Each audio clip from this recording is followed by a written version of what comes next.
अगर आप भी चाहते हैं बिट्टू मलंगिया एंटरटेनमेंट का ऑडियो वीडियो सबसे पहले आप तक पहुंचे, तो लाल बटन को दबाकर चैनल को सब्सक्राइब करें और बेल आइकन दबाना ना भूलें। Presented by My Music Recording Studio, Ladania।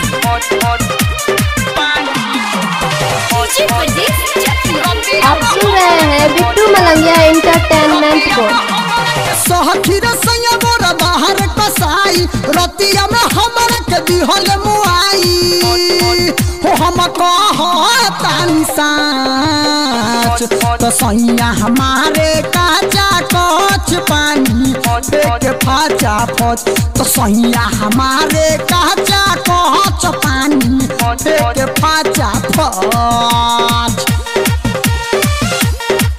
DJ Bittu Malangiya Madhubani.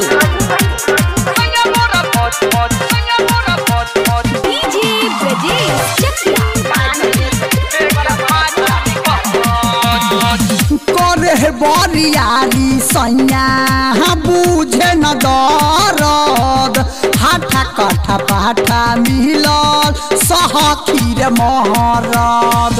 का बताइए सखी करे बरियारी सैया बुझे न दरद हाथा काठा पाठा मिलल सहखीर महरद।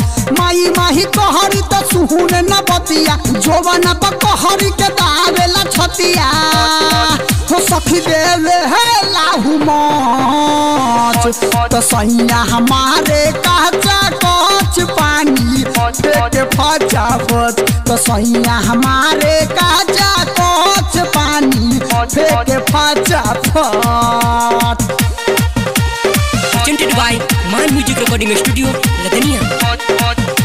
डीजे बिट्टू मलंगिया मधुबनी।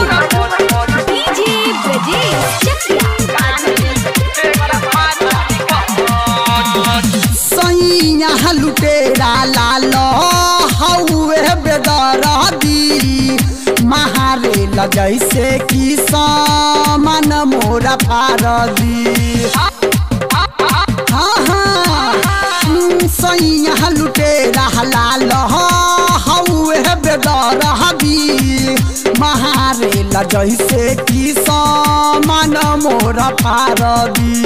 अभिमन्यु टगर दिया रात में खटावे घट ही न रचिता दाव खियावे हो डर लागे है करे टच तो सैया हमारे काचा कच पानी फेंक फाचा फच तो सैया हमारे काचा कच पानी फेंक फाचा फच। सहखीर सैया मोरा बाहर कसाई रतिया में हमर के दिहल मुआई हो हम कहतानी साच तो सैया हमारे काचा कच पानी फेंक फचा फच तो सैया हमारे काचा कच पानी फेंक फचा फच।